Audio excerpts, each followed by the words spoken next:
Alright. Let me just double check to make sure everything appears in order. No double audio, no me muted. Good, it's all working. You know, I should really schedule streams instead of just doing them randomly. That would be a smart thing to do. Anyways, let's get right back to it.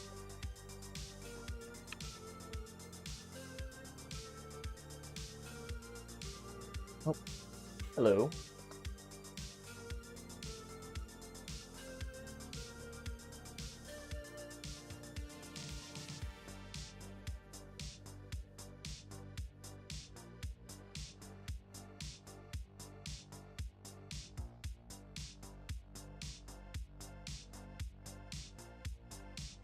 Alright, so to kind of recap what we got done last stream and what we're getting done, I guess, on this stream as well, since this stream is a continuation of what we were doing last stream, is we got some extra operators working, because before that stream we only had addition working, and then by the end of it we had everything up to multiplication and division, and even the modulus operator.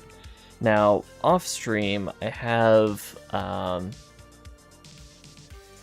I did get the grammar side of all the other operators working. So we should be good to just jump in and get right to implementing them in the intermediate representation and the back end. Especially since Fridays are what I call live stream day.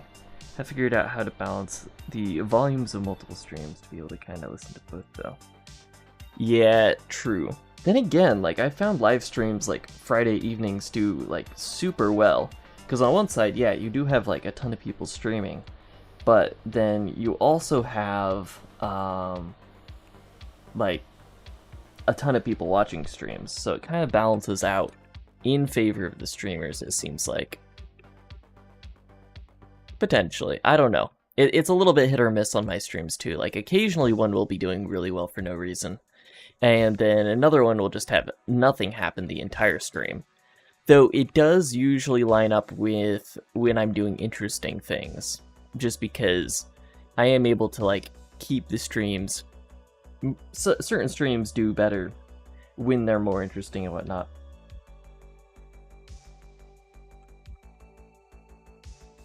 At least with YouTube, you can still leave the stream going, mute it off on another tab, and it'll still be getting the watch time.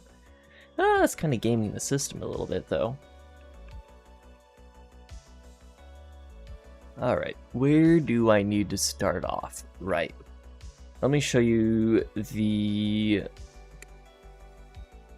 parser.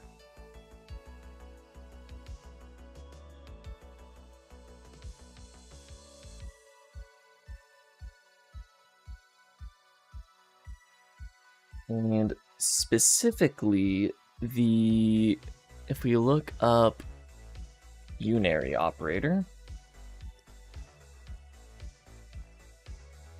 I changed up the way that the grammar actually worked, so it is a lot simpler than it was before. I think binary operators right here. Yeah, significantly less lines of code now. I actually do want to show off this get diff because I'm pretty proud of it. So if I go to Brane script and trace it to Brane script and just throw these up on here, and it would be in compiler, source, parser, mod, and then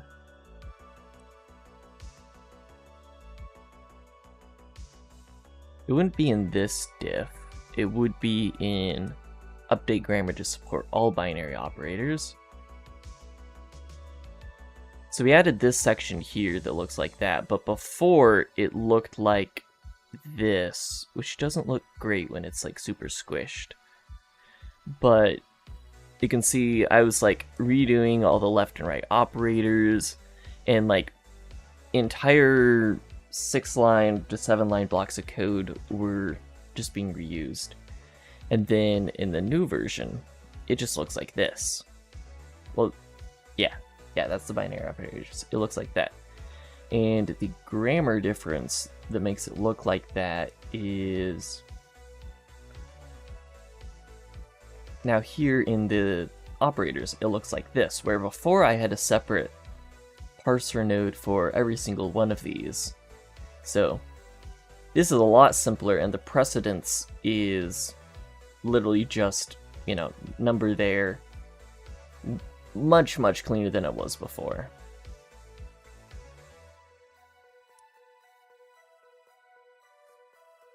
And this is spread over a couple diffs, so it's a little bit harder to see how much cleaner it is, but it is a lot cleaner. Yeah. This is the pattern I was using before, and this is even the full pattern. Like every single mole, div, all that stuff was a separate node, just like assignment is still. But yeah.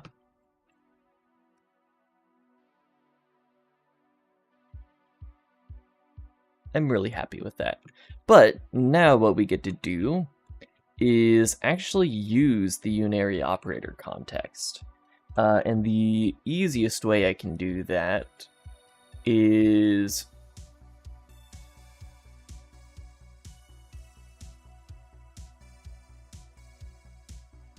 let's try saying value is equal to, just add in a unary operator there.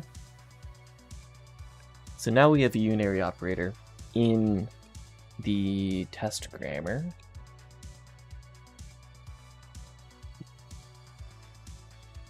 Don't know what. That's weird. I like rescoped nvim trigger something.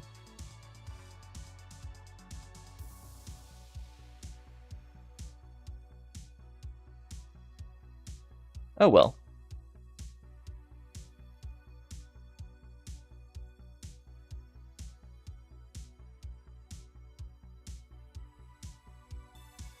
Need to go to the compiler. There.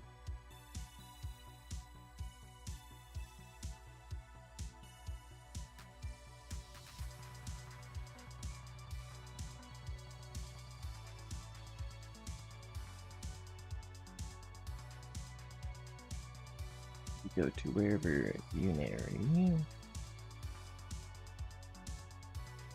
There it is. Big to-do statement.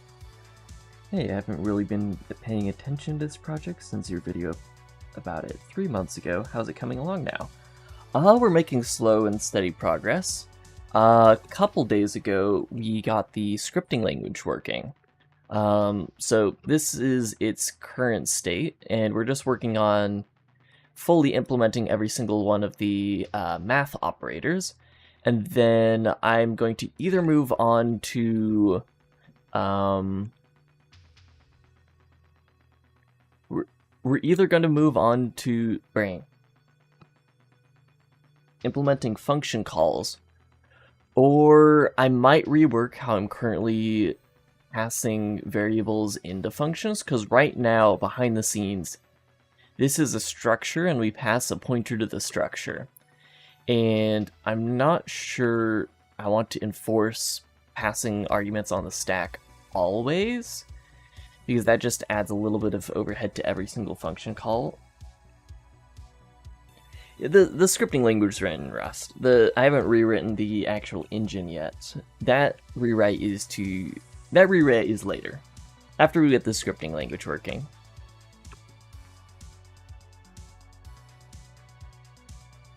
Specifically because the engine will be using the scheduling system that we write for the scripting language. So it's kind of like one after the other. So huge rewrite of all the engine systems. Might as well write it in another language too, because we're already having to rewrite the core scheduling system for everything. And that basically requires auditing every single file, so might as well write it in another language too.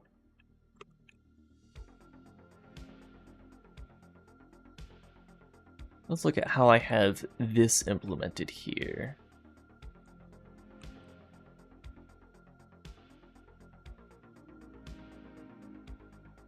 So we're matching off the left type.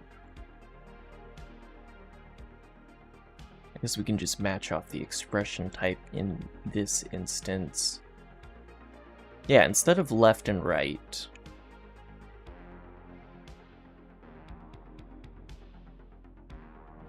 Oh yeah, I saw that. I also saw the tons of comments where everybody's like, "Oh, why don't you write in Rust? Rewrite in Rust?" Very fun. I do understand why they rewrote it in Go. Like, the arguments made sense. And like, I wish, I genuinely wish, and like, this is an idea, a thought I had before the TypeScript compiler rewrite happened, is I wish I had spent more time in Go, because apparently the concurrency is, people really like it, the way that it handles concurrency. And with the entire point of BraneScript being to handle concurrency better, I should probably take a look into that. Or at least like ask like a chatbot a couple questions about it. I'll make a note to do that at some point.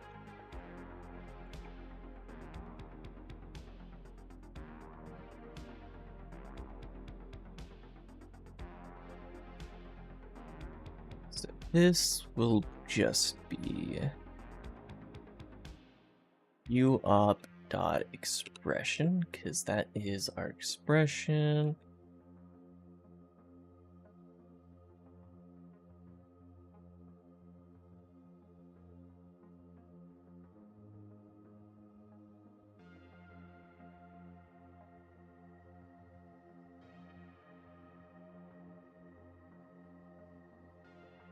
Thing is, I don't want to auto deref every value, because one of these might be literally this ampersand operator, this and symbol, and that would be a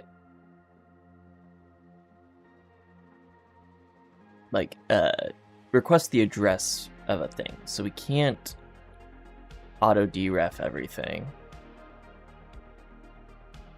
Wait, what are you making BraneScript in? We're currently writing in Rust, so this language is Rust.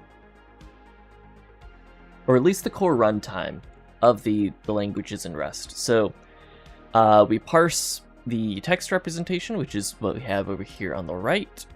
And then we translate that into an intermediate language, or intermediate representation, which is the thing that's safe to be serialized and sent over the network. And ideally, the whole point of that representation is you can't represent like malicious memory accesses in it, since it doesn't have a concept of like real pointers. Though I am considering adding a pointer type, since that would make certain things easier.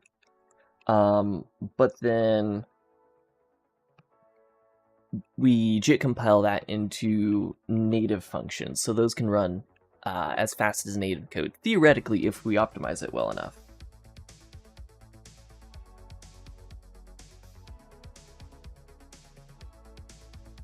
Yeah, the best advice I can give for lower level languages is just have a project you want to build and jump right in. And if you want to build the project enough, you'll figure out how it works.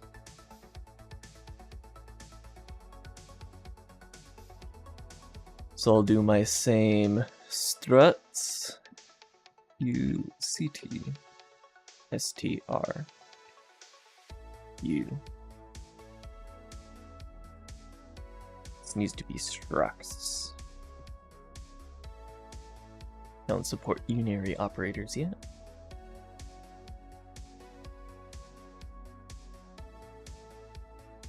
Yeah.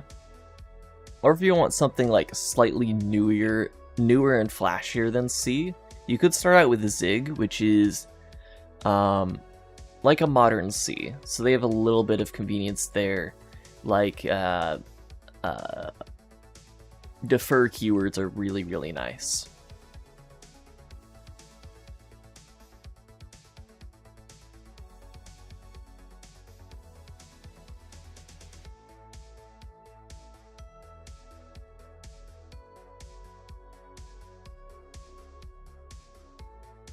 This is L type. I'll just call this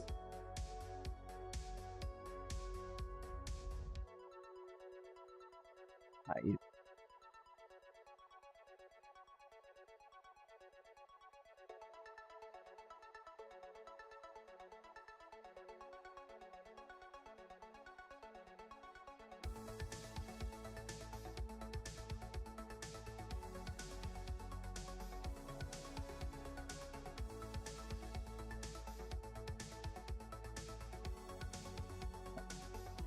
Understandable. Yeah, with new languages, that can be a concern. The Rust ecosystem seems very solid. For out of all the newest languages, Rust does seem to be the one that seems the most biggest community. I mean, with how nearly religious a ton of people get with it, yeah. Oh, this was matching the right argument type, so we don't need to worry about that.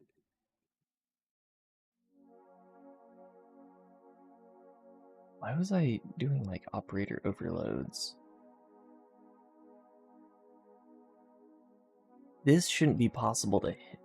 Shouldn't be possible to hit.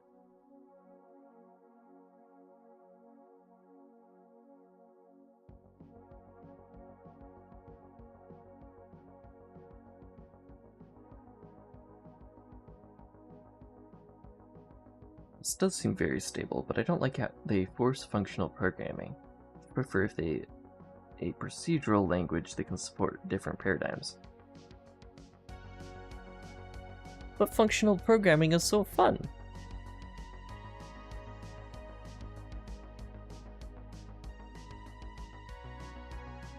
I mean, yeah. Indeed, this is this is Windows PowerShell.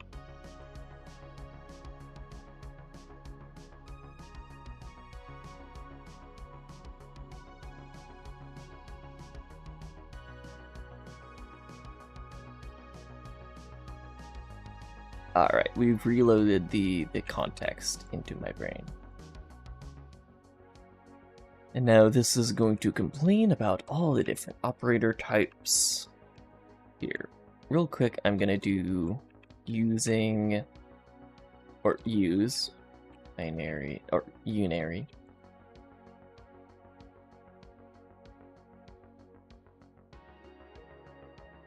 That way we don't have to actually spell out the entire thing.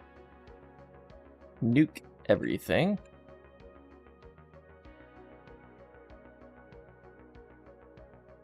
What?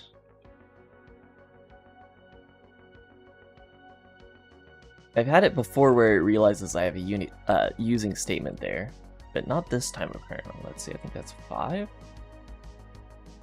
No, it's 6.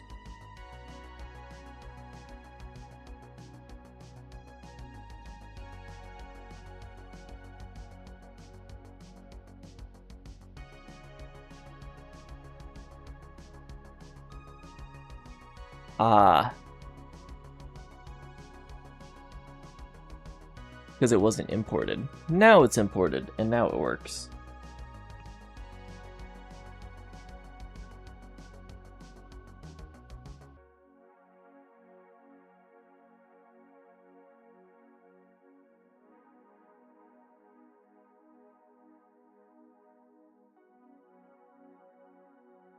This sum. Oh, it's because it's the return type of...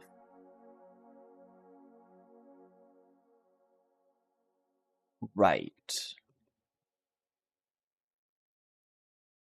going to scope that sum to be around our match statement. The entire double match statement. So I'm going to ignore ref and deref for the moment. Go straight to negate, which is the one that we're actually testing. I do need to write more actual test cases so we can test that everything compiles. But that's a lot of work, and I don't want to deal with that right now.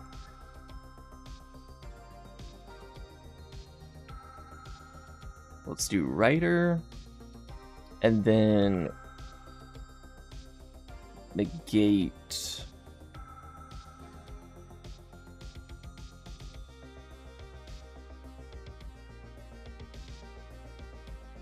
And we'll implement negate here in a second.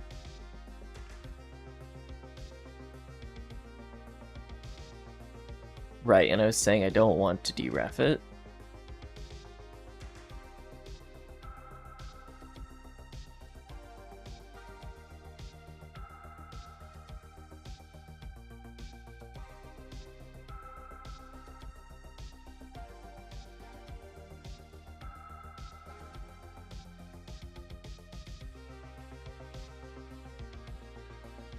See, do I? Okay, yeah, I do.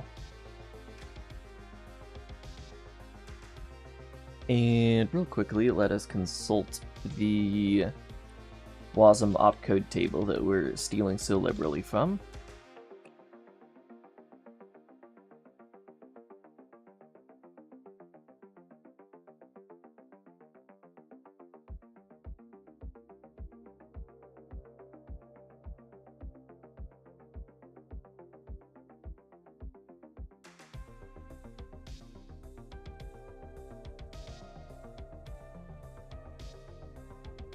Can I get these to match up? No. Doesn't want to. Alright, let's see. Do they have multiple negates per value type? They do. I mean, I can just do it implicitly on the... No.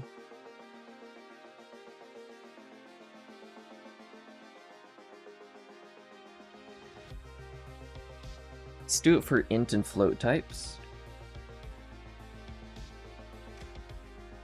Alright, well, good luck in whatever side quest you're about to embark on.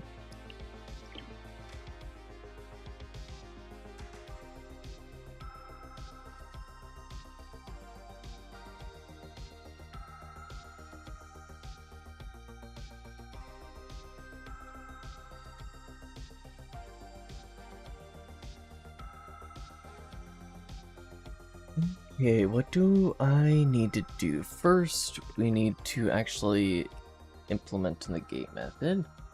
Hello, how goes it? And this will return...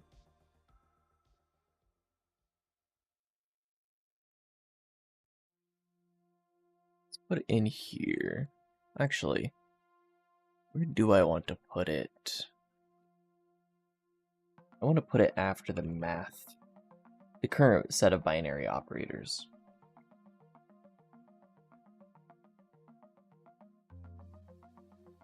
So after we negate a value, this will turn a result.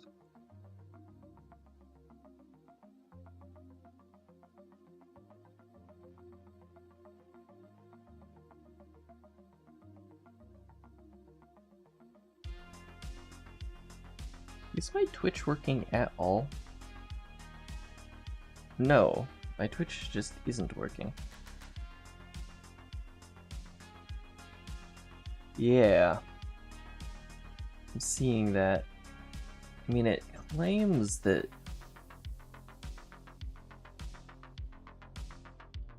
that I'm streaming. Even on my dashboard, it's like... Well, no, the dashboard does say it's offline.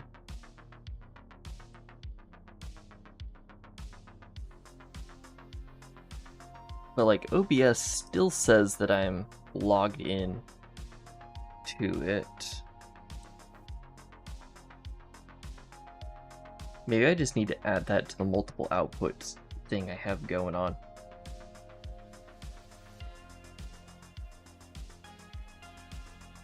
I mean, just YouTube works for now, I guess. Then again, it is a Friday. There would be Twitch viewers on Friday. Dang it. I don't want to have to debug stuff when I'm already, like, halfway into a stream. There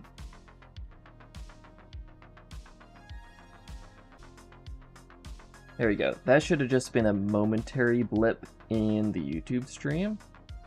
Let me see if I can debug the Twitch. Let me try forcing it to use, like, Atlanta or something.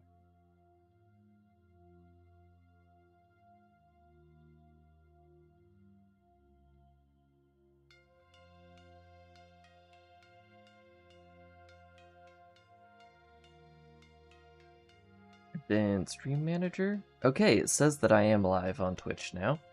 Did I go live initially, but then have it cut out? Let's see, my channel. Can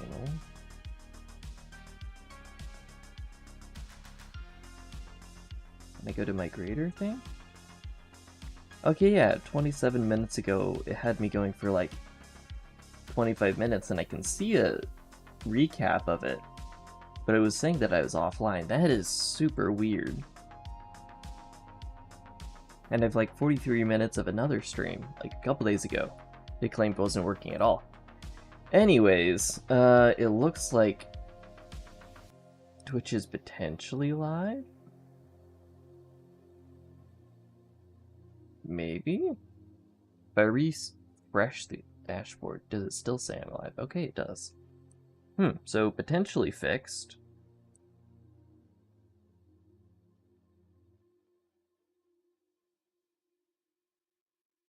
Yeah, that's super weird. Are you considering writing out documentation eventually? Not considering, it's a certainty.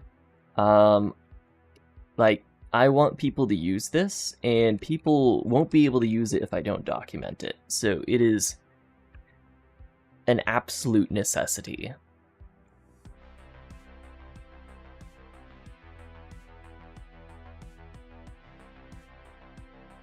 I guess I do need to pass in a type into here.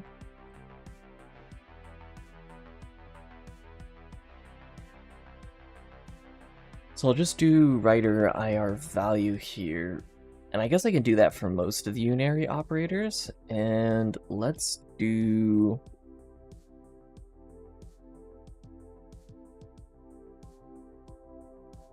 let's actually run deref in here. Since we know that if we're derefing this, it most likely isn't a memory value. Then again, it could be memory value. I don't want to do derefing inside of these operations, but I will make this a reference.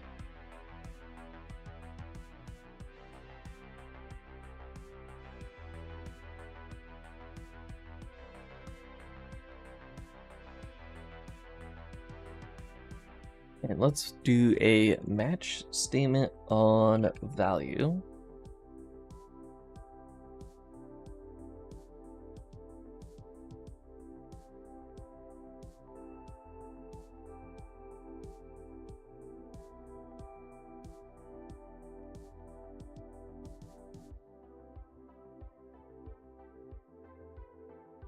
Value context. And then height.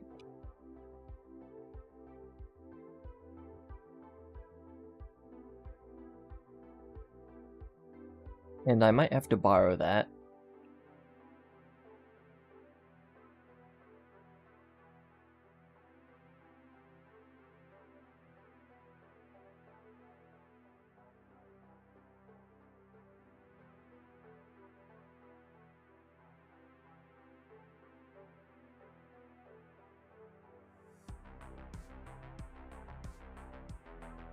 Fail can't negate structs.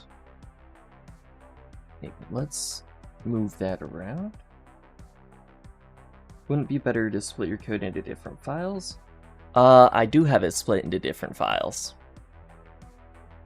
I like having entire systems in single files, so an entire compiler, or at least one section of the compiler in one file, or single sections. It just makes it easier. But yeah, this is only 1,000 lines long. I've written like hand interaction scripts that are 2,000 lines long, so this is nothing.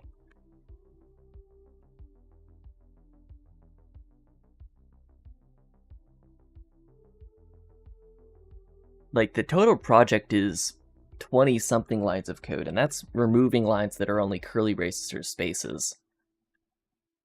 1,000 lines of code isn't anything.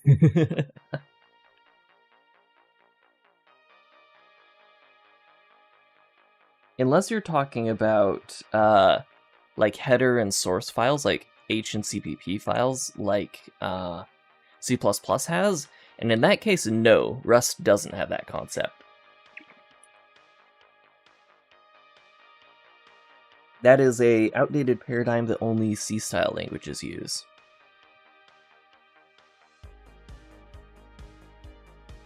Or old languages.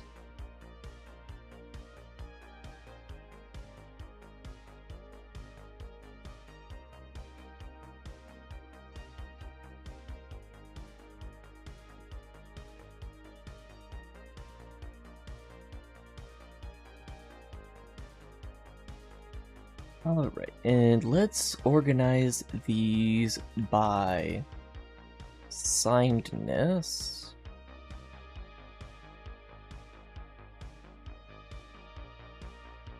So all of the unsigned variables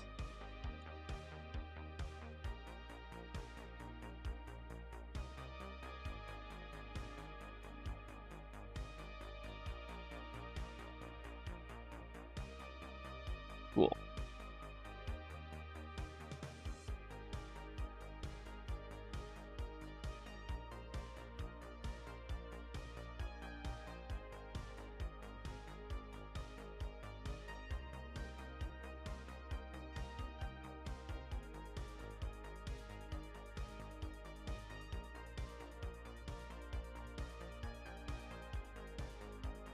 So all of our unsigned types are going to fall straight into an error, which is cannot negate unsigned type, because unsigned types are only positive, so you can't negate a value that is only positive.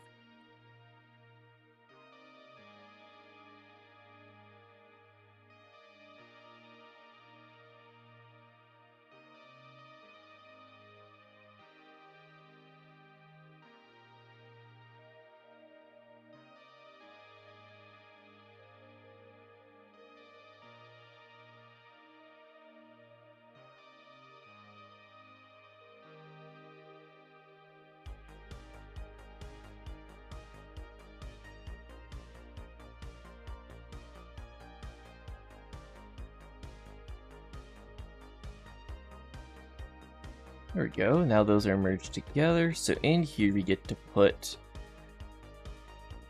our code to write out our different code.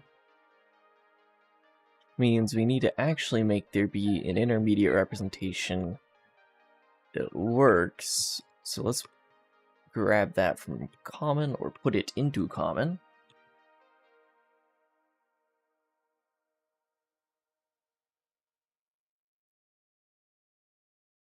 I am strongly considering making pointer a type, because when I eventually write an optimization backend using LLVM, I will need to be able to tell the difference between pointers and ints. Because right now I'm just using ints as pointers.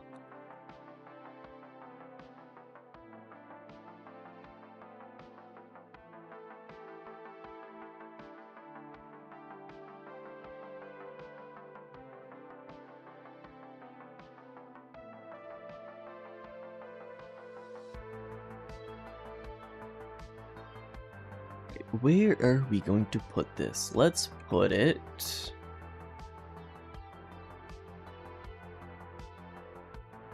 Let's put all of them right here. Before all the binary operators.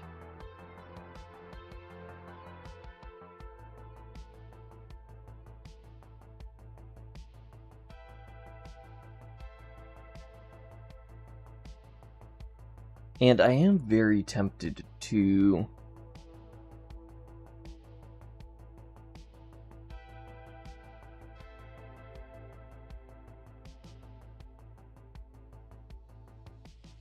put all of these into like a sub-enum.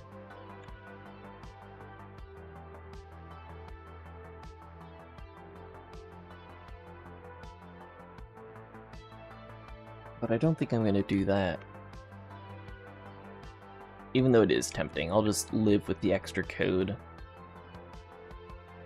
So let's do...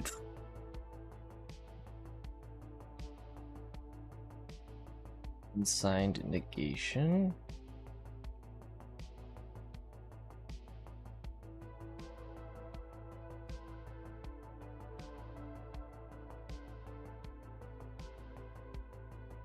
And also signed negation.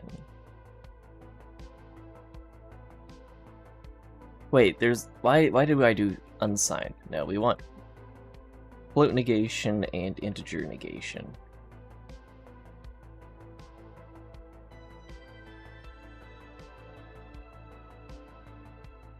Yeah, the formatter likes that. Okay, good. And what other operators do we need here?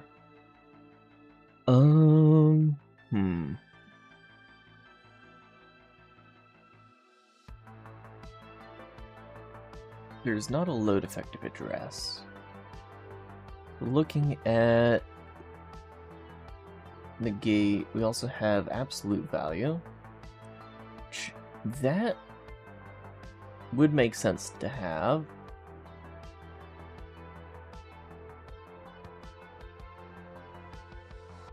Here's all of our... okay. I do need to add like bit operators in here as well.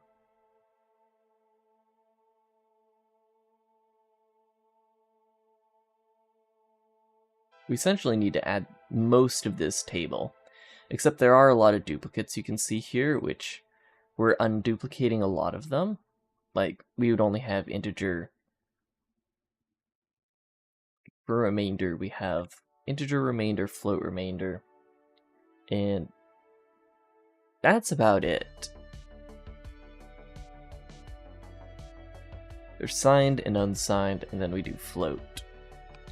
Then again, there isn't... I might remove the float remainder function, because apparently that's not supported on every device. So if it causes problems when building the quest, may remove it.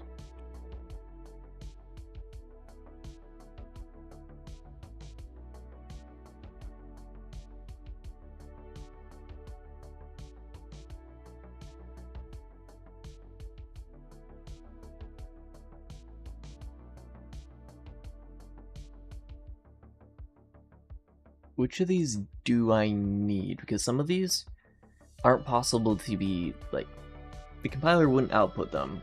I would add these when I'm doing an optimization. We need all of the...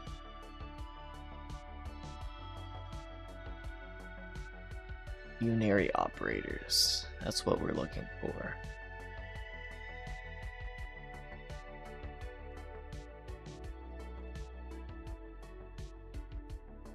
I also at some point need to put casting in. Like the ability to cast between values.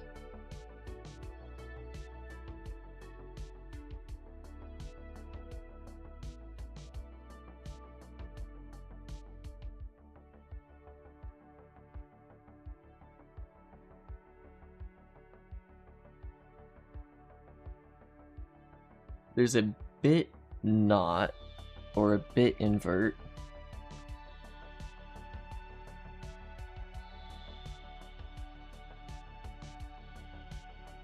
Oh, these are SIMD operations. That's weird.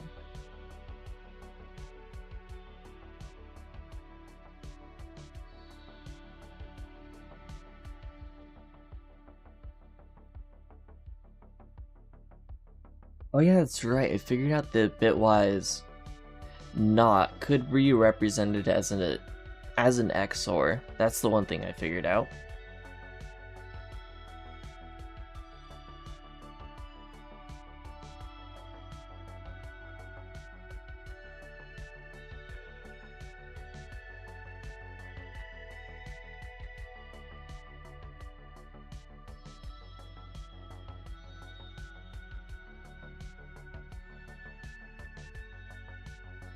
There's a remainder and XOR, shift left, shift right. Rotate, absolute. There's our negation.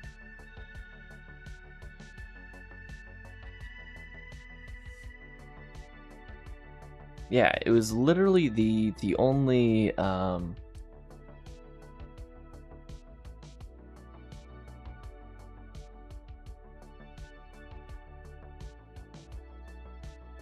go back to where we called this from.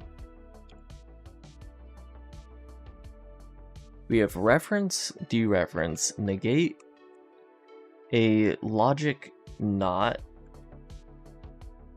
and a bitwise not.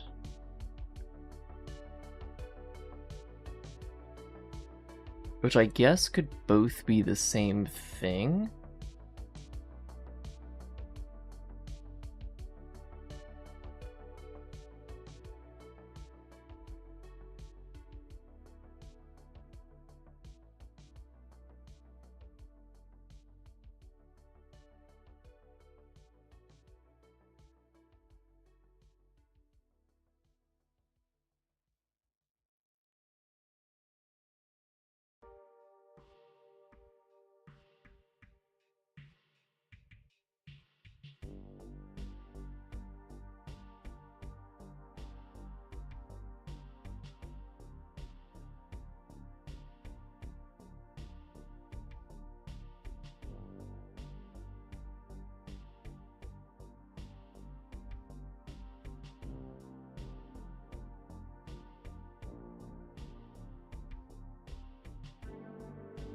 Yeah, I guess both of these are just XOR operations. Where one is specifically just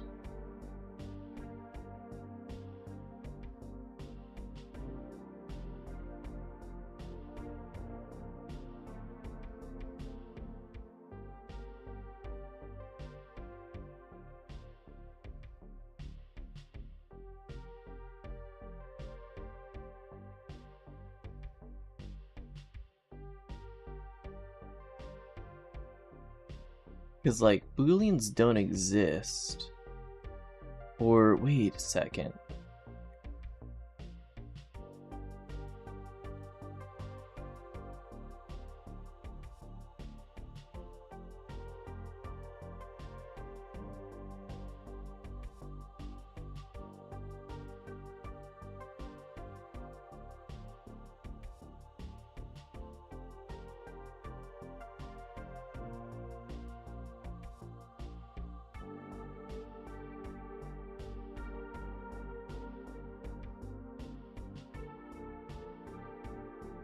Here, is that an O?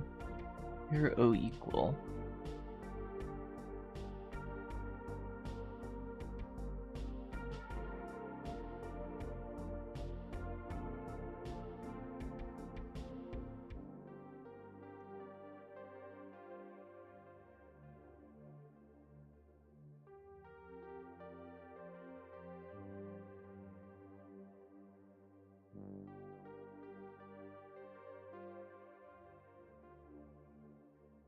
You compare against 0 to create an I1 result, and 0 extend the I1 to the size of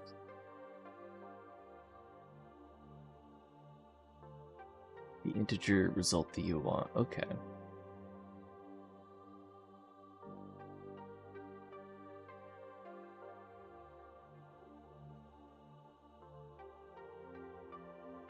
guess I don't currently have a representation for booleans at all.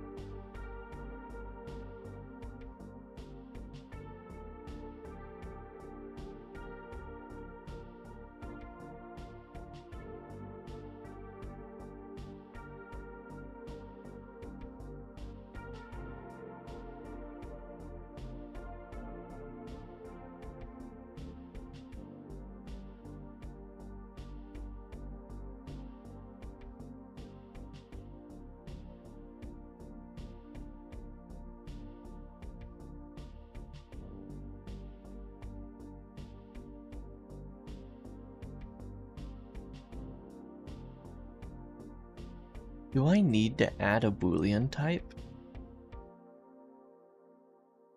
Or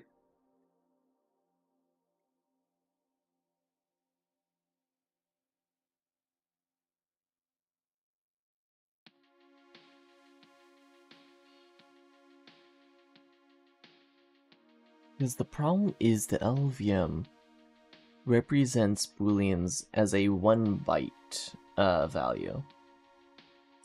And if I were to store it anywhere, that would instantly become a multiple byte value, up to 8.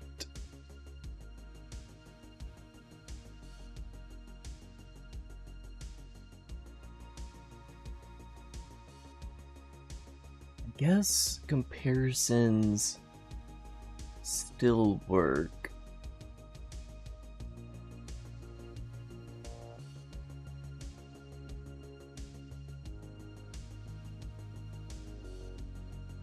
I would just have to bitcast it upwards.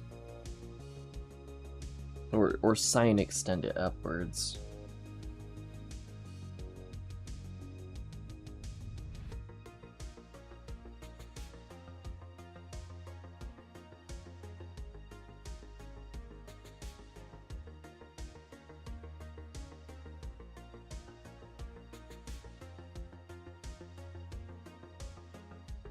Bit not is super easy, that's just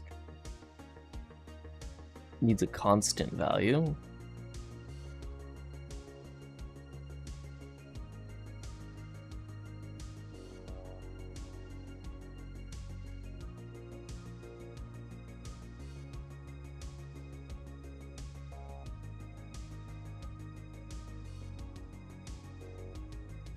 Let's not worry about it for now. And let's finish out creating a negation.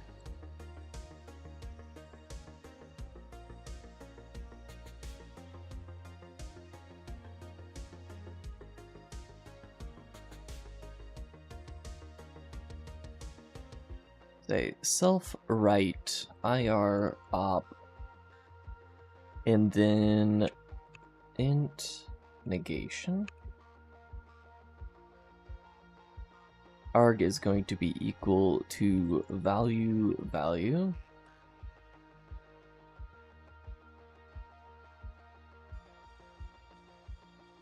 And does this return anything? Yes, it does. It returns the previous type. This would be a value context, right? Yes.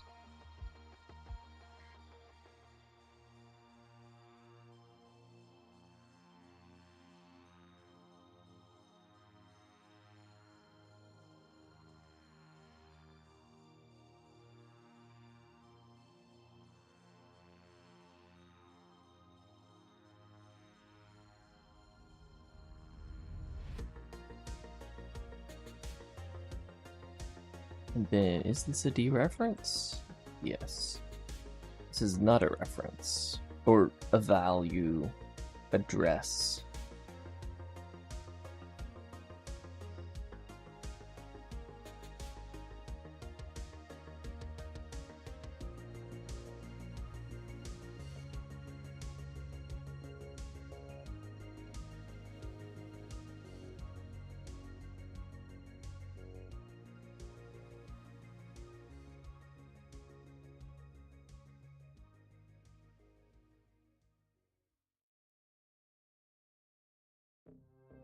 You know, I should have the automatic dereferencing as part of the document context, if possible. Or move that to a separate validation stage, because I don't necessarily want to do full code gen as part of an LSP script.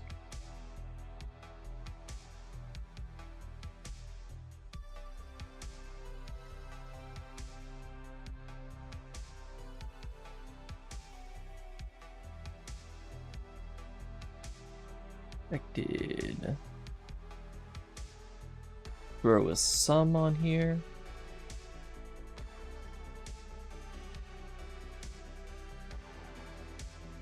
Expected option found IR value context.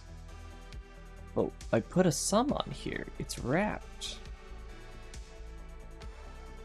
Maybe I need to throw another. Oh, wait a second.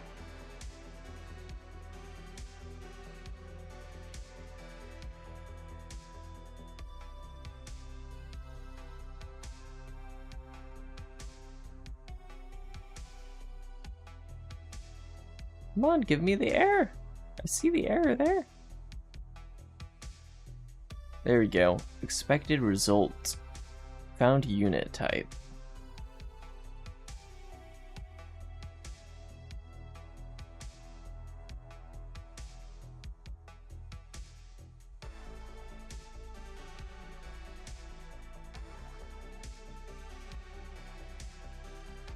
Actually, it's already in. Wait. Make this an okay value.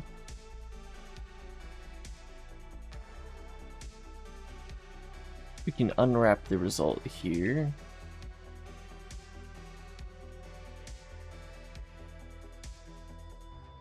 Incorrect. We can unwrap this result here.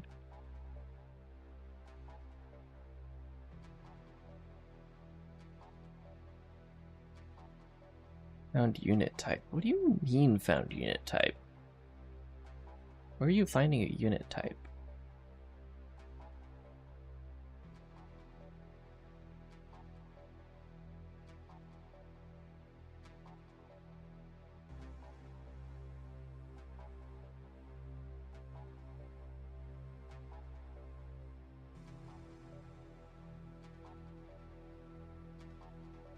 There's literally not even a semicolon inside of this entire block. There's no way that this could be a unit type.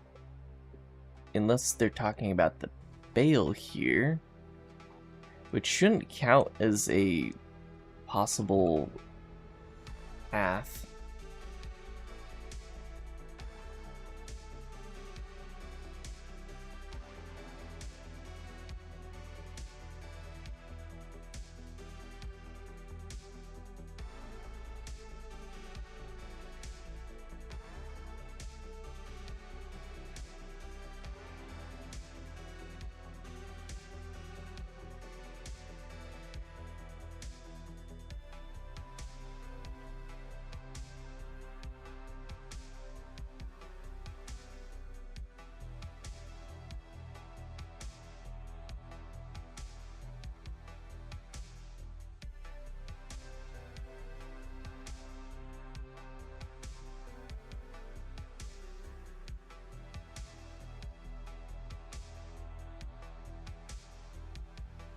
Expected result.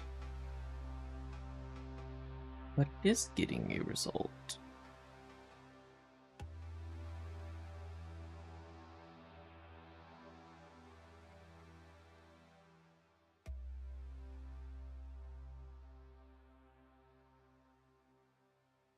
At 141 here. There isn't any unit type at line 41.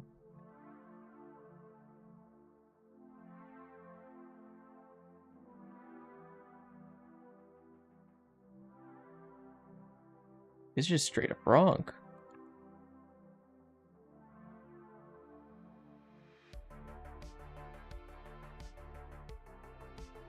And I'm not mismatching any races, it looks like. That exists.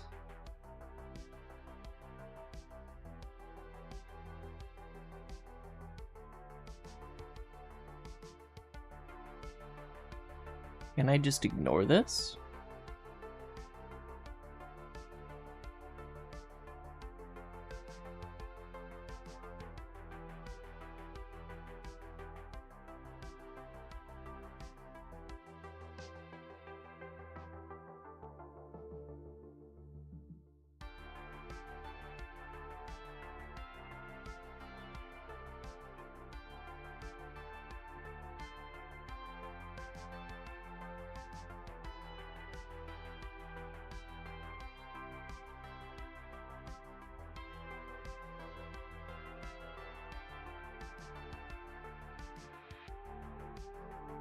Oh, it can't compile this library, so my error checking on this library isn't working because this library that it depends on doesn't work.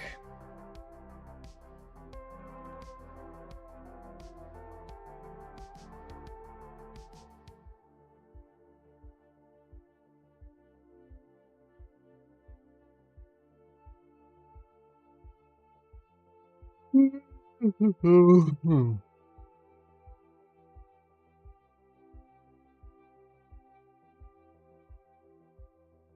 was putting it right here above add, so let's put it in there here as well. And we'll follow the same format of write neg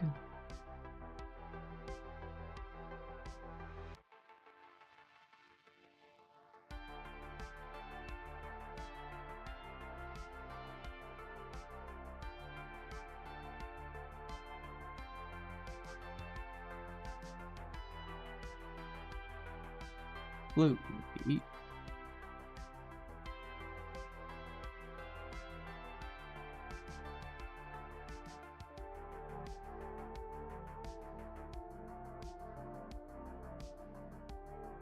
Alright, cool.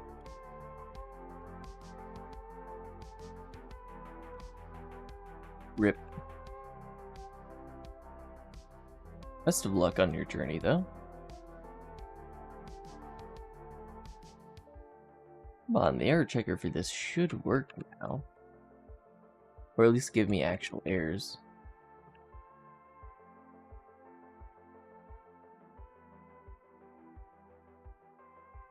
Expected right parenthesis. There we go. That was an actual error. It was from a different system, probably.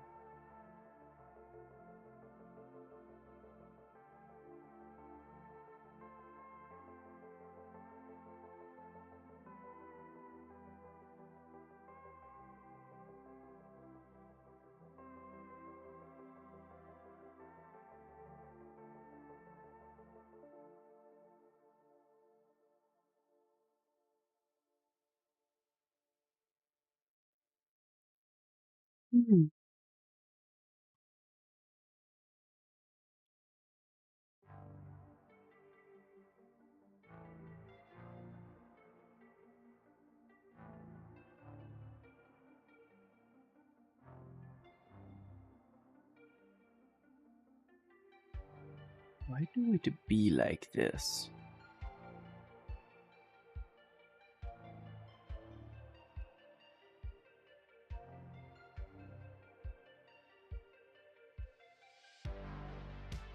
Do I really need the LLVM backend to compile first? Script compiler? Wait!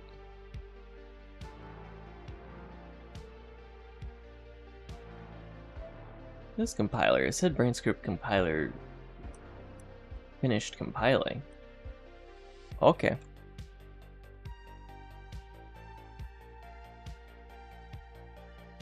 Means I guess we can move on to implementing this on the back end.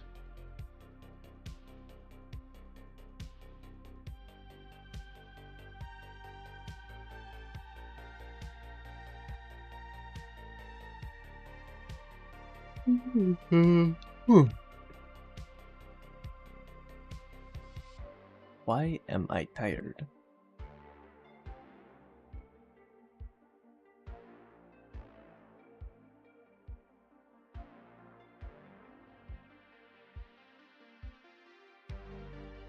Let me grab something from...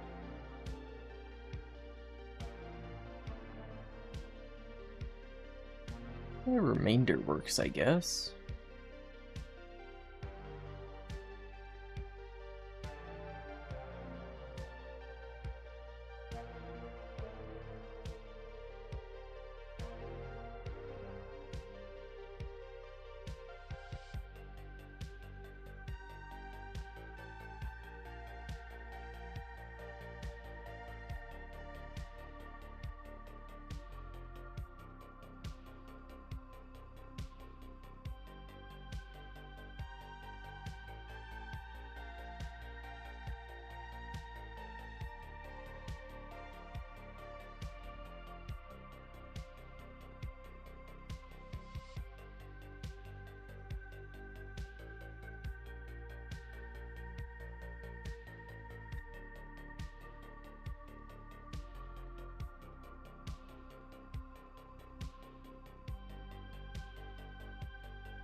So here we'll build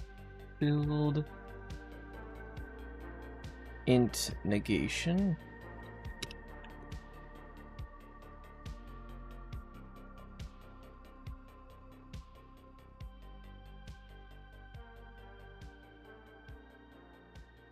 And we can just copy this over for floats.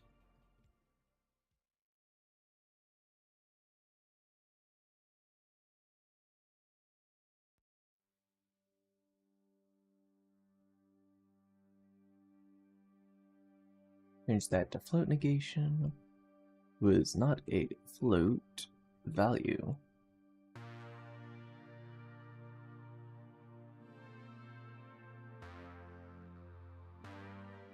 Just like that, we should have a float or just negation working.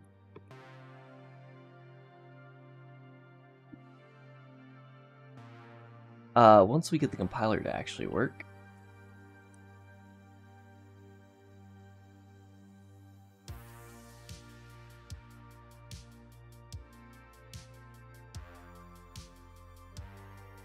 There we go.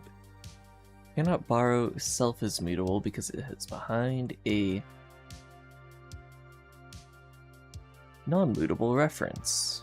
Because the autogen function did not account for my use case.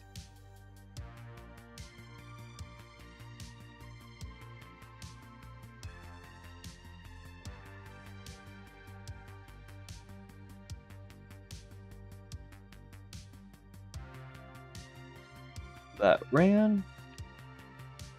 See what this looks like. So it should act as if it was 5 minus 3, which is 2. Then we need to get the 2, remainder 6, which is still 2. And then if we look at the actual intermediate representation, in here there should be a negation, which there is. And there we go, that is working.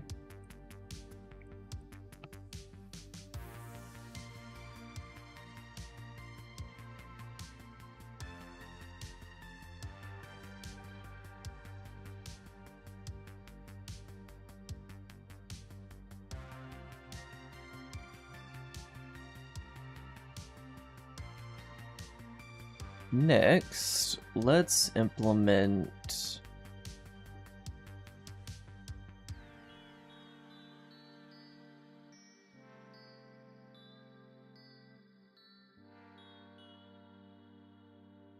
what to implement next. I guess the lowest hanging fruit for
Yeah, the lowest hanging fruit for this next is a bitwise XOR.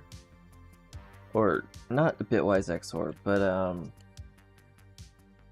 I guess we just implement XOR, and then we can let, like, the bit inverse or bit negation to do its own thing. So let's do XOR, bitwise XOR.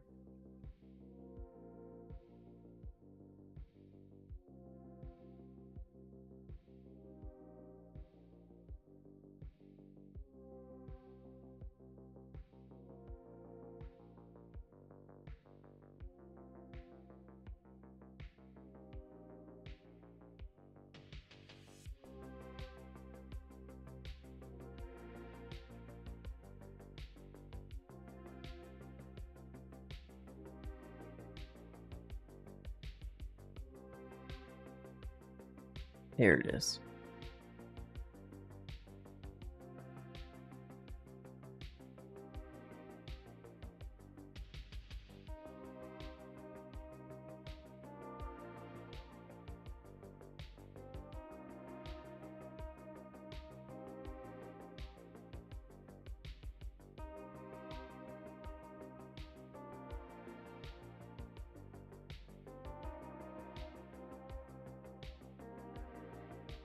Yeah, let's check if there's a float XOR type real fast.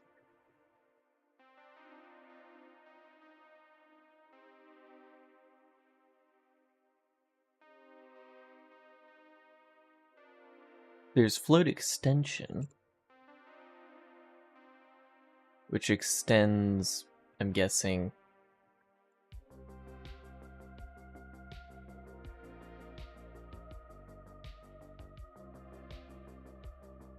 there's probably SIMD operations for float bit operations. Hello. Not too late. I'm not even an hour into the stream yet. At least on the Twitch side. I don't know about the YouTube side. How far am I into the YouTube side? Okay, YouTube side did break an hour, but it's just an hour of a multi-hour stream.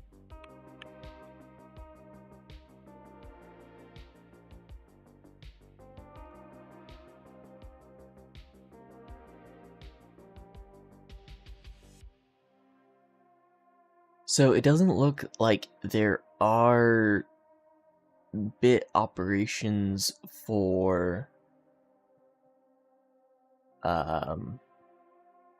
float types.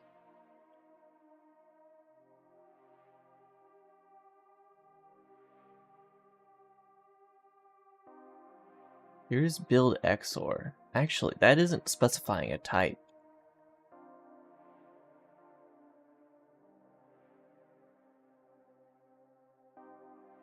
Oh, but it does specify that it needs to be an int value in there, in the actual arguments.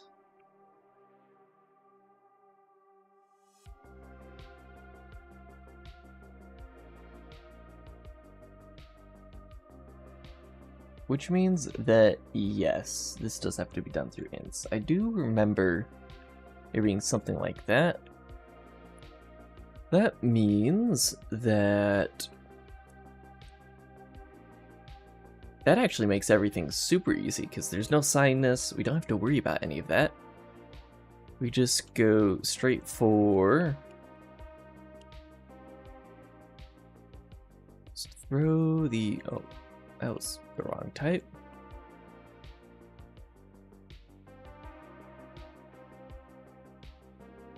Move the floating points down to the bottom.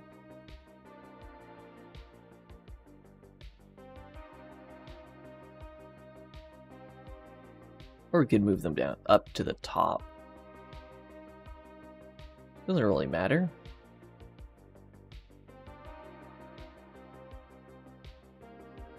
No bit operations for float types.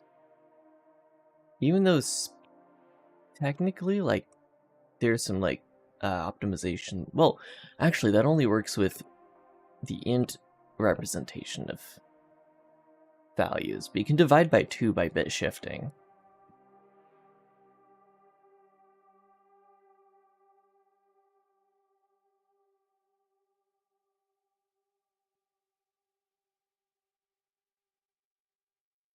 And then every single other of these other ones is the same value, or the same result, same operation.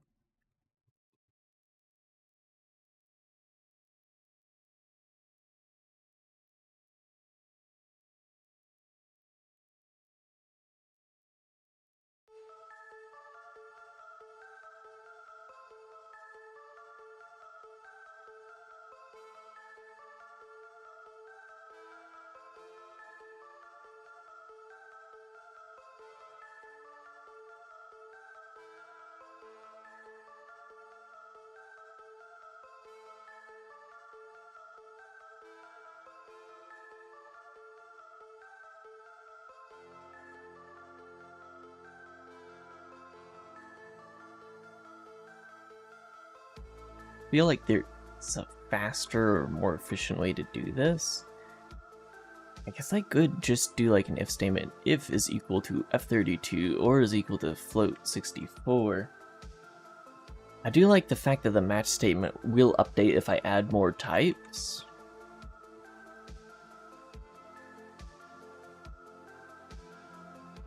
Self right.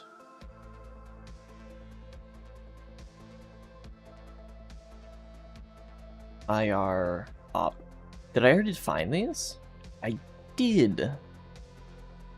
That makes this super easy.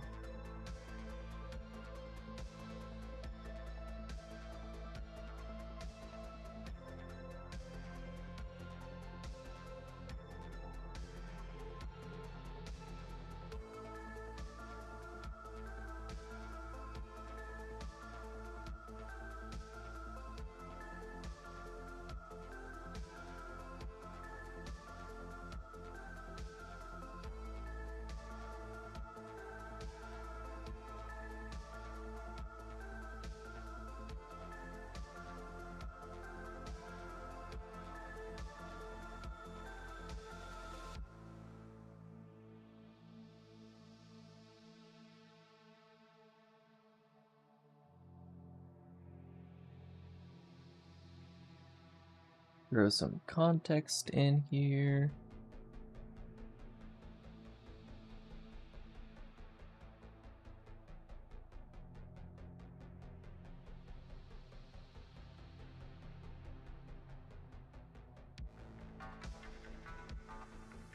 And this is a dereference. Or rather, it's not a ref. Or is it a temporary value? Or I need a better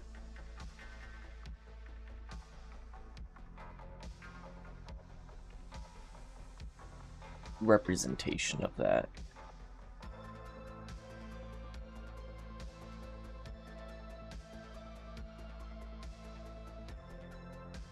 Found IR native type.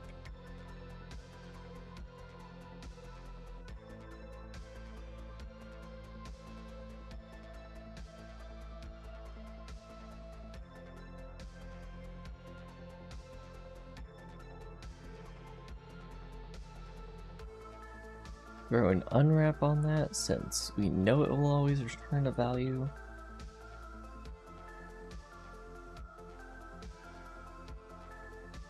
Oh.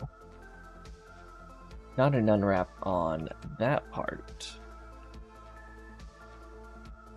Unwrap on that part.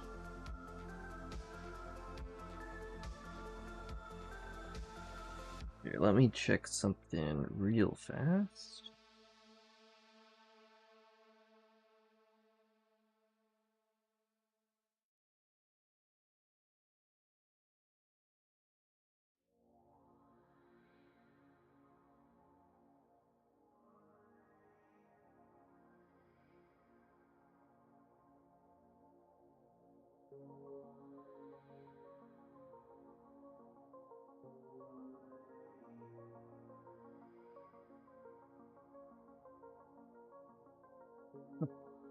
Back to coding. Begone viewer bot.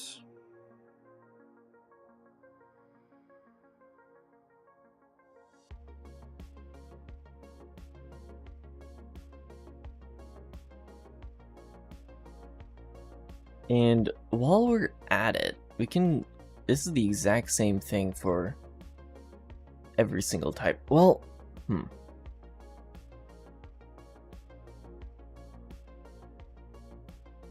Looking at this, I don't like how big it is.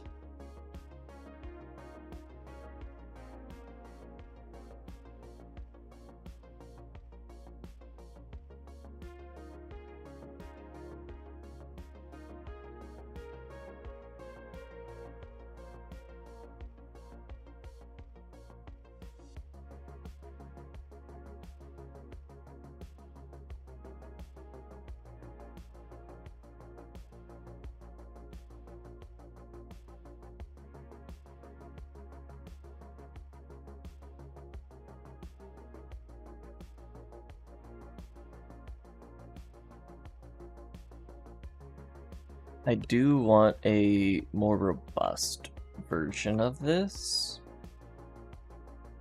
because I can see potentially adding in like vector float types.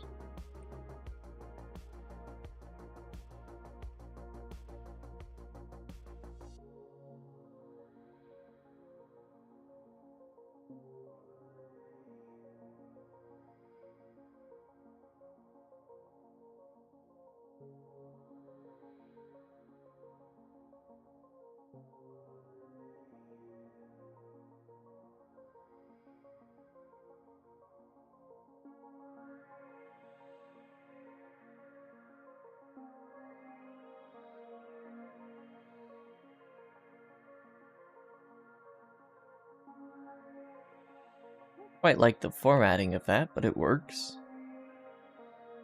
I guess. And it's a lot smaller, so let's implement a couple other bitwise operators. Let's do and.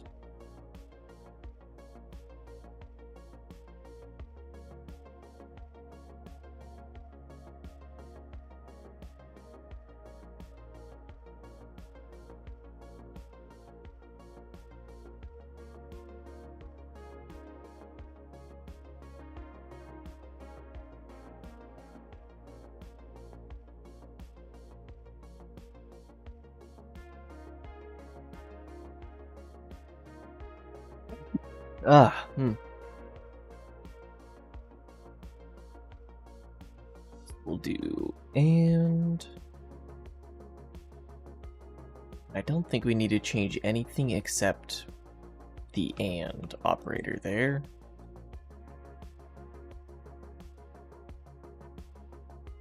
So let's do or.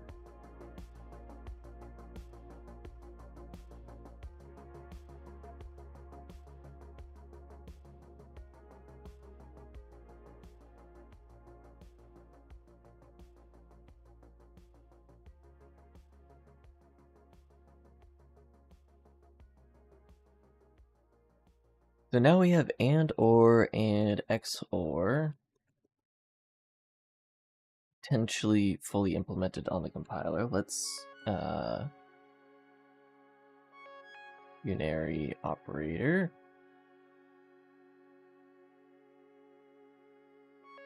For logic knot, I'm not sure what to do there yet, since I don't have booleans implemented at all.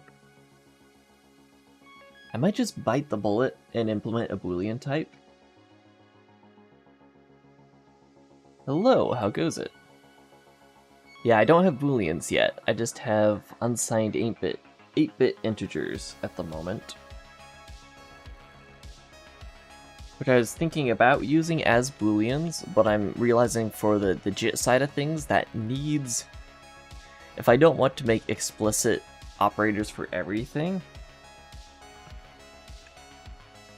then yeah, because like the annoying thing is that like LLVM represents bools as 1-bit integers, and like I would represent them as unsigned 8-bit integers. And I'm not sure if all of the LLVM condition commands would work with that very well.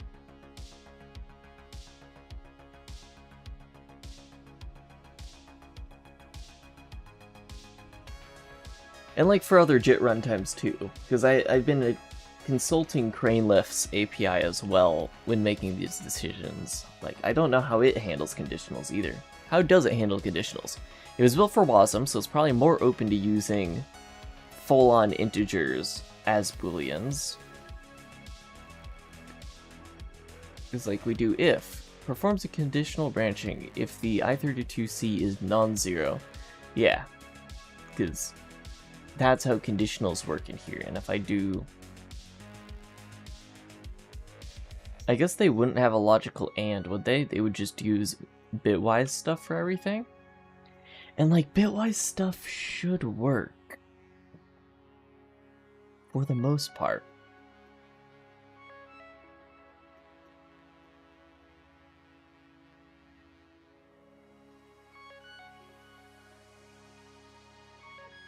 I could just completely ignore regular stuff.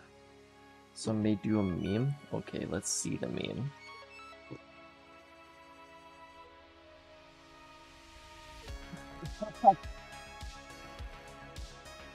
No booleans?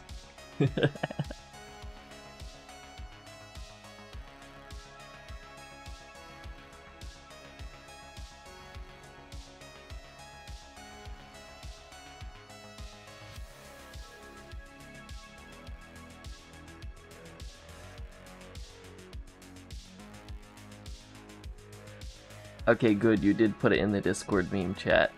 Good. Good.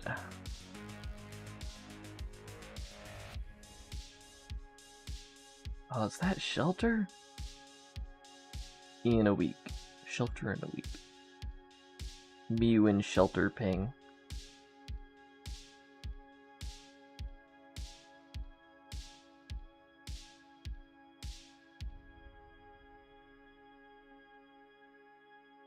I am 4 parallel universes ahead of you. Indeed you are. Alright, let's see how fast I can implement these, because in like 30 minutes I do want to switch over to working for other job, which has crazy hours as well. What is working during the morning or early afternoon? That is sleeping time.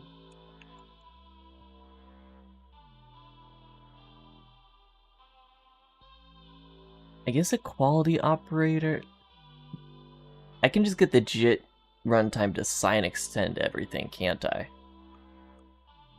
Yeah. We sign extending everything. We sign extend it if needed, maybe. Possibly. I don't know.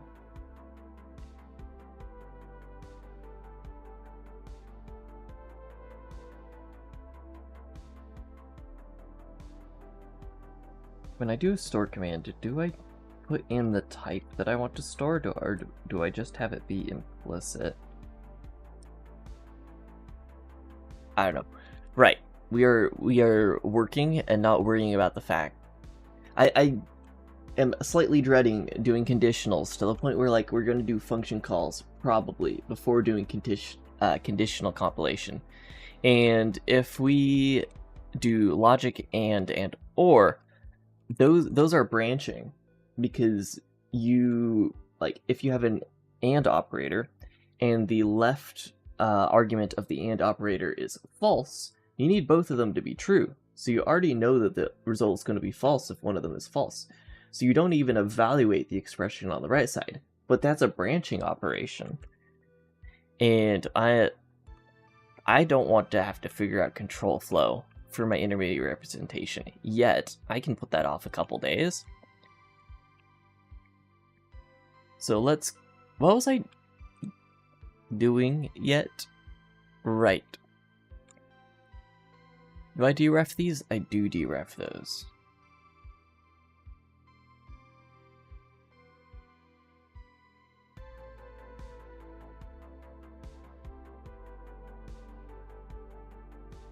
We'll do writer XOR L type left value, right value.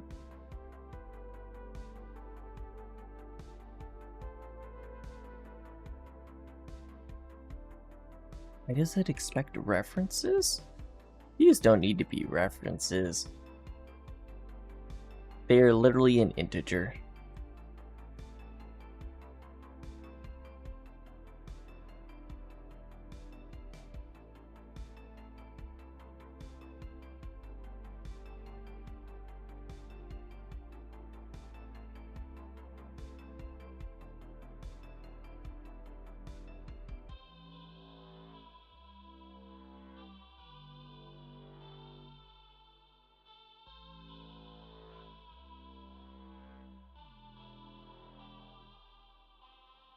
Yippee! We're done with XOR. Let's do OR. And finally, AND.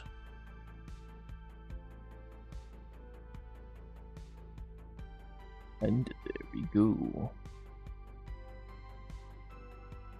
Do I want to implement bit shifts today as well and just get that out of the way? I think it's as easy as the other things, so I'm gonna say yes.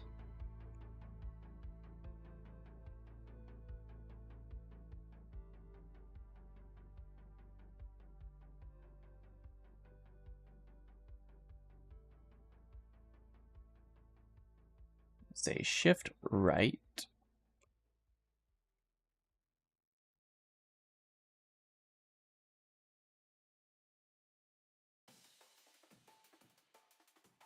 Me says right, and then does bit shift left.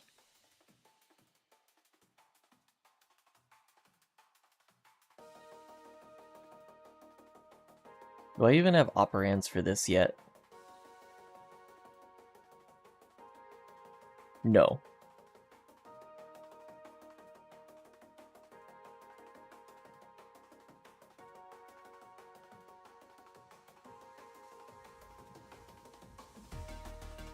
Do left and then right.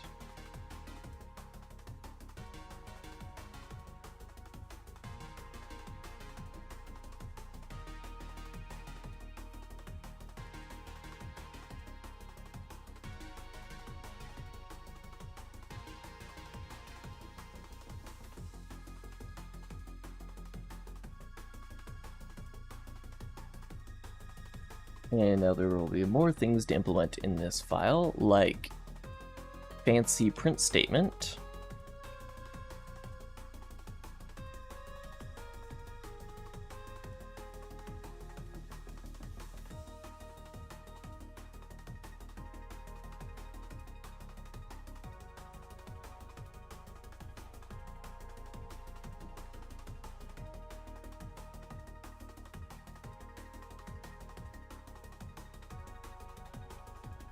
So they just call it shift left and shift right.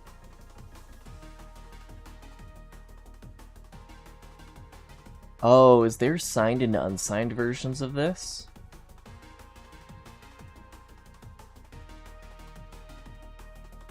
Sign replicating.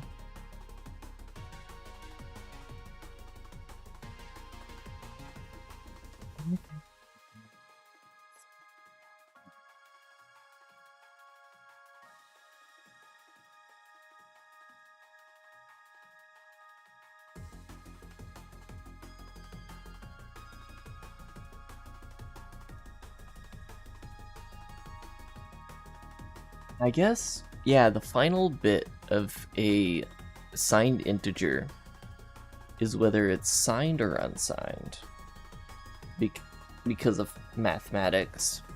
So if you bit shift that, that would potentially change the sign of the variable to negative or positive. So I guess if you're doing bit shifting as an optimization for dividing by 2, for instance, because I know you can shift right, I think, to divide by 2, because binary is powers of 2. So if you shift right, it divides by 2, I think, or something like that. There's a thing like that. I guess that would have to be...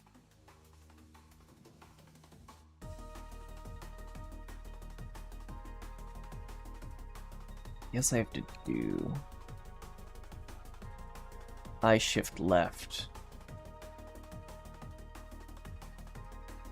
unsigned shift left, signed shift right, unsigned shift right. That just feels wrong though. Sign extension. Because in my mind, sign extension is very much like a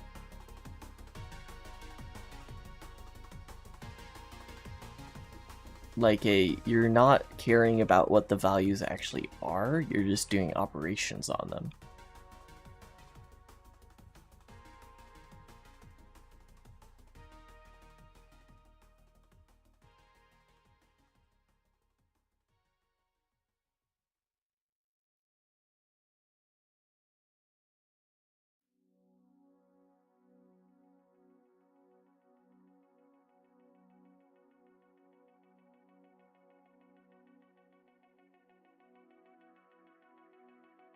That implements it on our intermediate representation side of things. Ah, dang, this means that I have to put the match statement in. This is going to be a fast thing.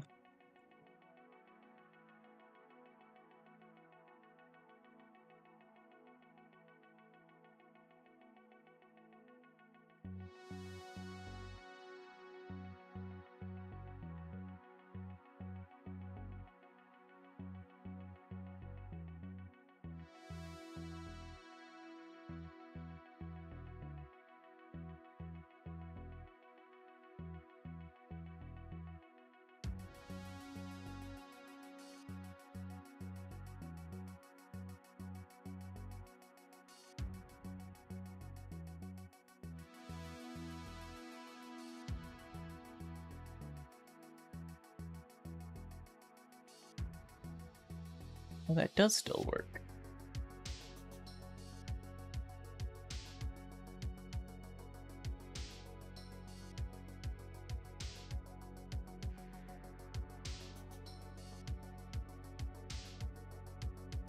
Me when Vim lets me do Vim things.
And if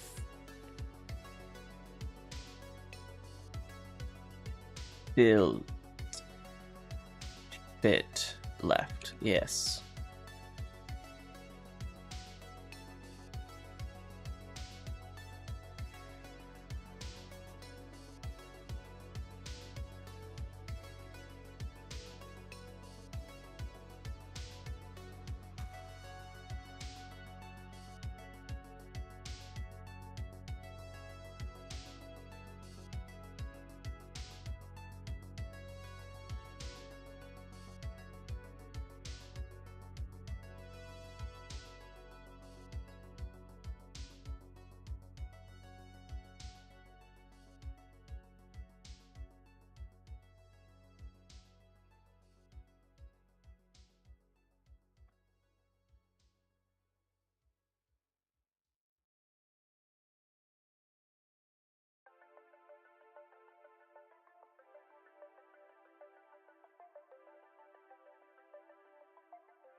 And wait, this is right.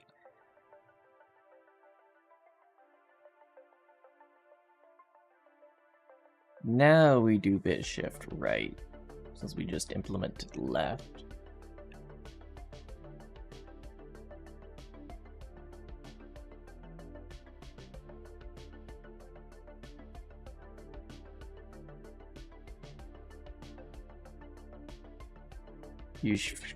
Right.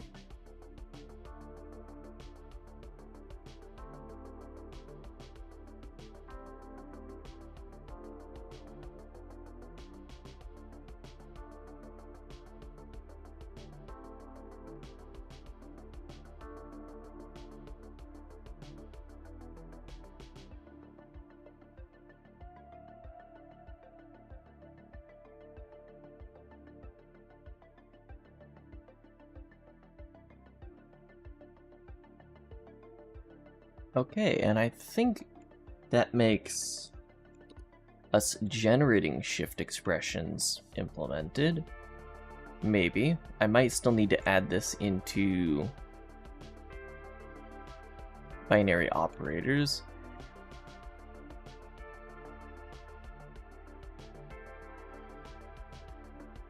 Am I gonna get sidetracked and do this real fast? I think yes.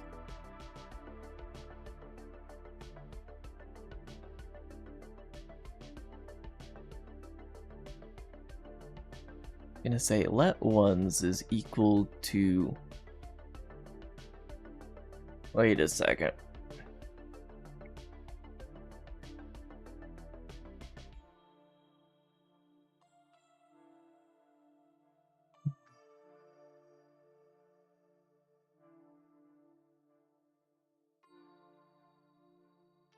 Do I have to match the constant size? I do have to match the constant size. I don't want to have to deal with that. Your Twitch stream is on, but there's no video feed or audio. Thankfully, your YouTube version seems to be working fine. Yeah, that's a weird thing. YouTube, the Twitch version, wrong window. Yeah, Twitch just like straight up isn't working at all. It hasn't for days, apparently.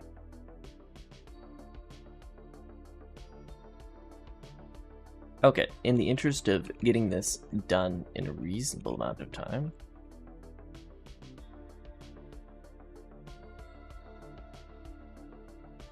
I'm going to ignore bitwise not.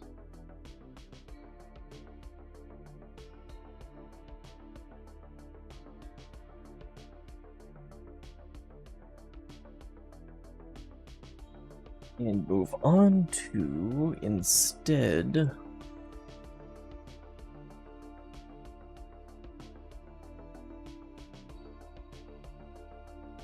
bit shift. Bit shift.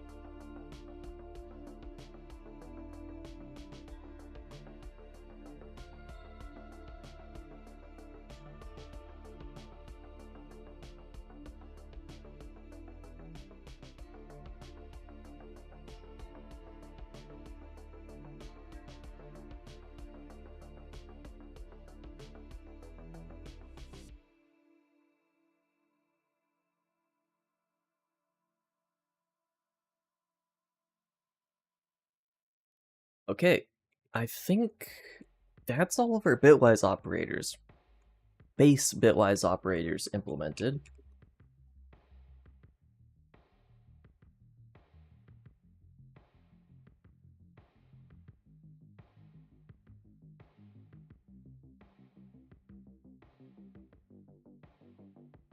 Okay, those are logic ors, which means we only have Boolean logic left to deal with.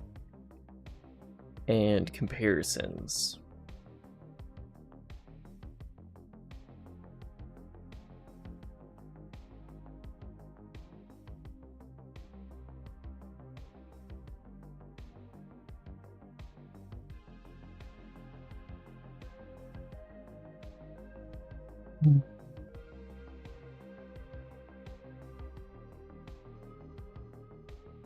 I know this is working.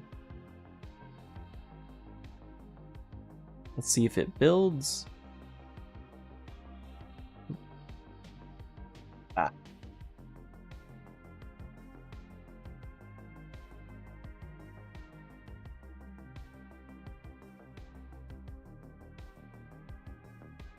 We actually need to implement it.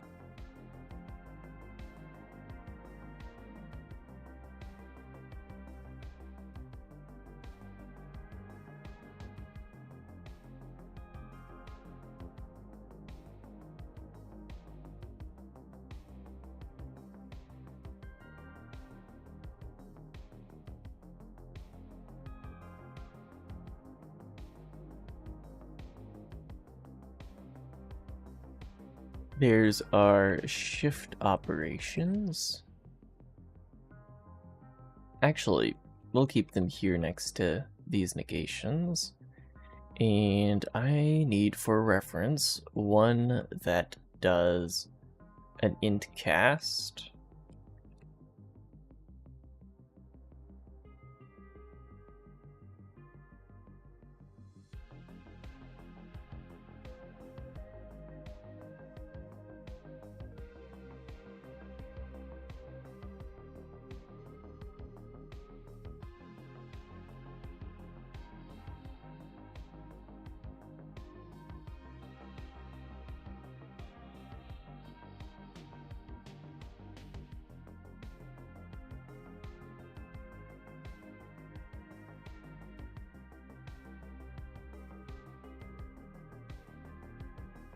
Then we do build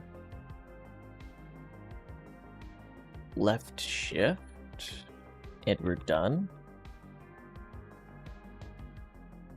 Wait a second. There should be a sign extension.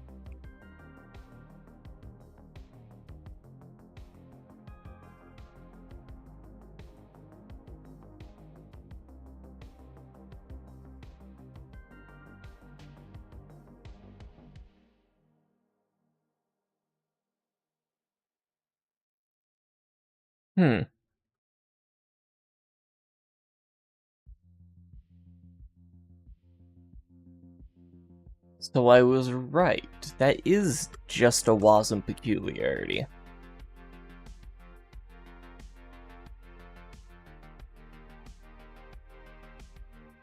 I don't want to have to deal with signed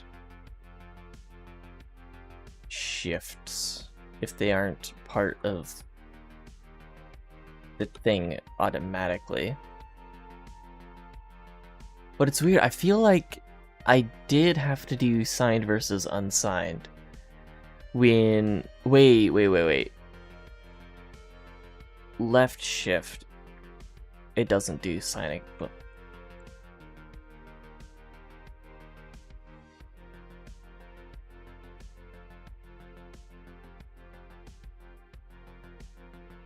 Shift right might ask us if we want to do sign extension or not.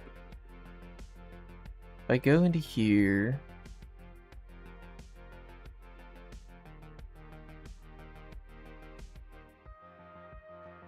build right shift. Yeah, there's a boolean here. This is why I remembered there being a bool. And this is the signed one, so yeah, right shift has a signed and unsigned version. Wait, is only shift right have a signed and unsigned? So shift right, signed, unsigned. Shift left. Yeah, only shift right has a signed and unsigned version.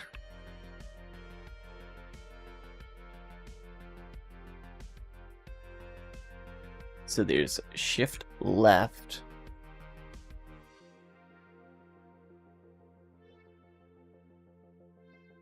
And then there's I shift right and you shift right. So it is crazier than I thought. And I wasn't totally right and I wasn't totally wrong.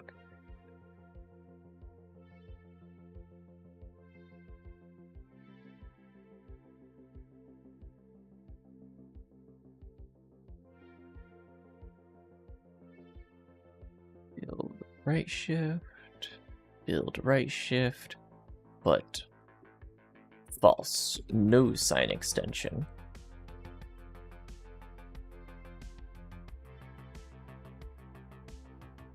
And let's go to where these are implemented, and we delete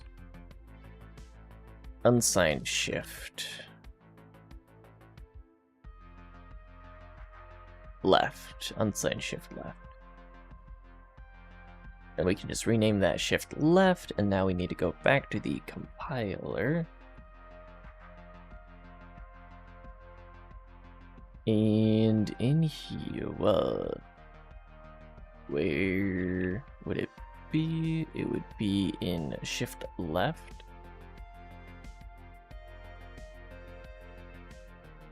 Because shift left. Why does shift left have shift? Oh, wait. Duplicate definition, okay. I forgot to rename it. But everything else looked correct. Luckily, all of this isn't too hard to fix. I just copy this, throw it in here. Make this just shift left. Leave what is left. And there we go. That is now properly implemented.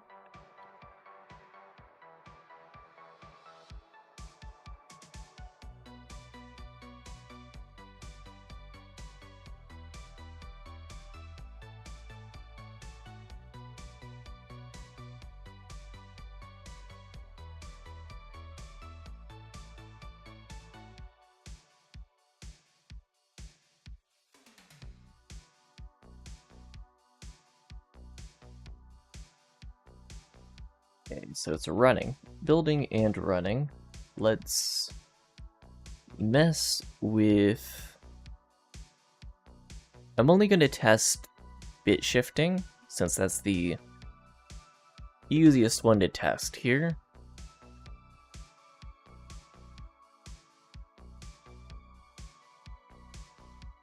Test scripts is what I'm looking for. Somewhere. Example scripts. And let's bit shift value to the left by add 2.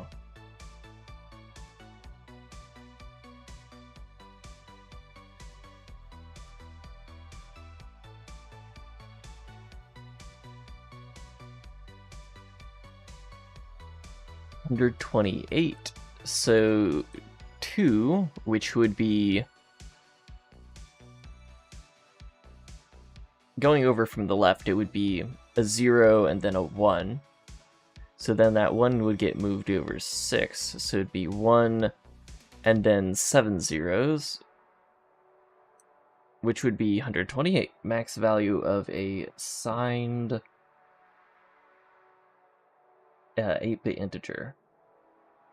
Which is correct, I think. At least the value moved the correct direction. So I'm gonna determine this as working. Actually,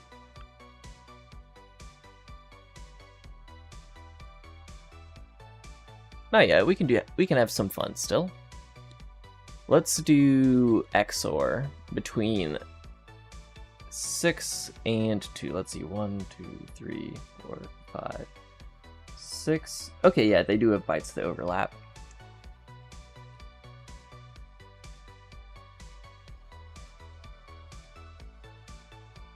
And yes, I did just count binary on my fingers. That is something you can do. It makes it so you can count to 32 on one hand. Ooh, we got a panic.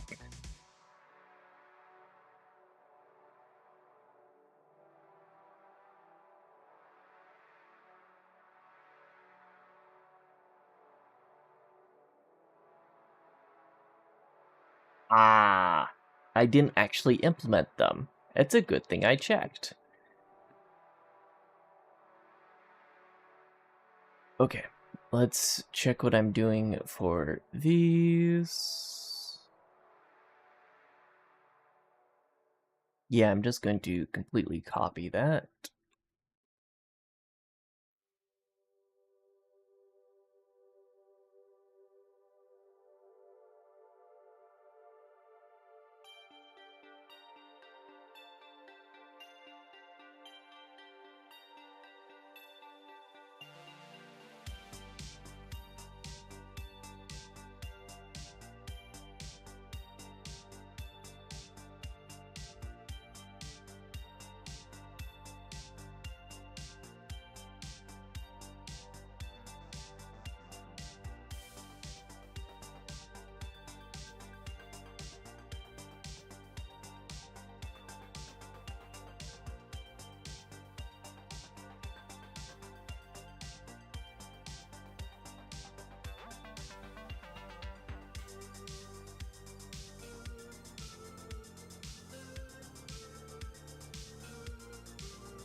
All right.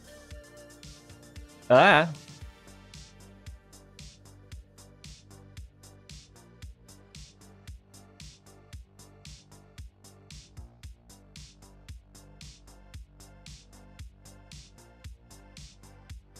So, now, running this should work.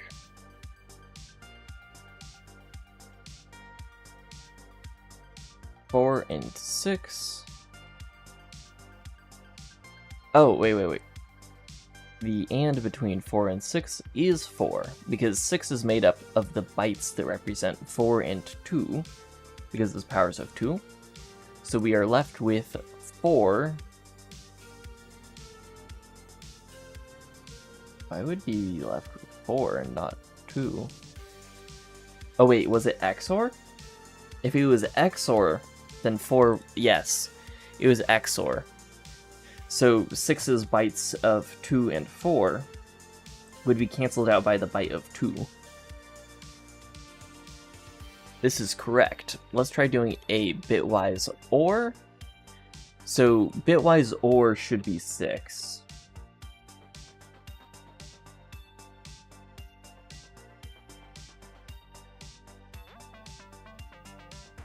It is, in fact, 6. And then let's do bitwise and...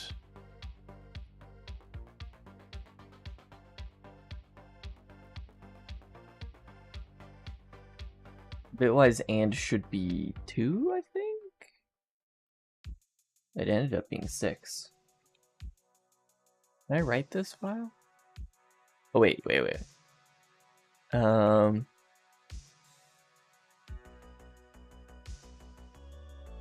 That is incorrect, I think. Did I remember to switch the operation to an AND?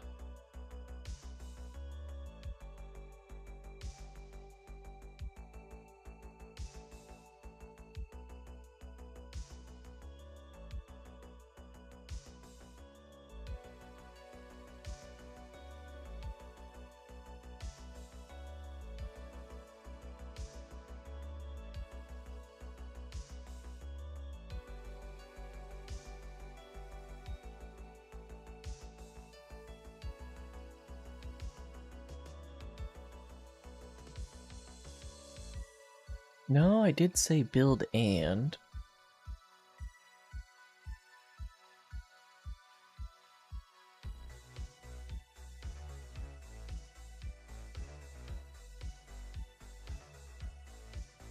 So build or. Okay. Let's do the reasoning here. If we have a 2 and a 6. But it's a bitwise and. It's a bitwise and. Right? Is this a bit and?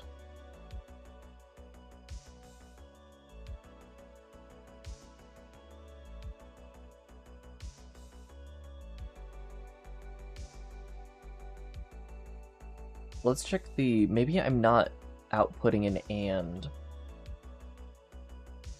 Maybe this is a compiler issue, not a JIT issue. The bitwise or.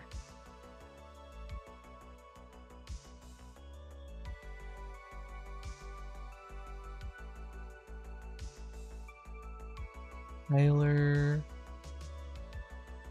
Dude, where is and? There's and. And is never called.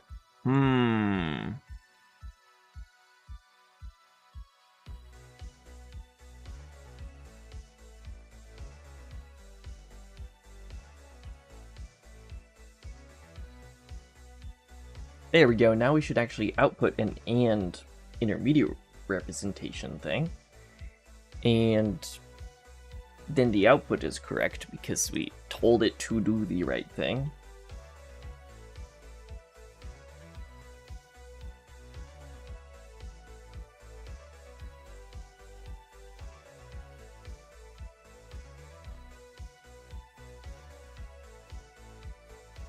Oh, did it run? It did.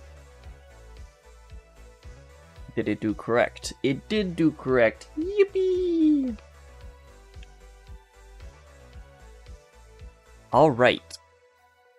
I'm pretty happy with that. I think that's where I'm going to leave the stream today, because I have other stuff I need to get to, because I took too long to actually start streaming, so I don't have a lot of time. This is why I was like, oh, I should schedule my streams. Alright. Yeah, so let me throw this in a git commit. So any lunatics that also want to mess around with it, yeah, it's there.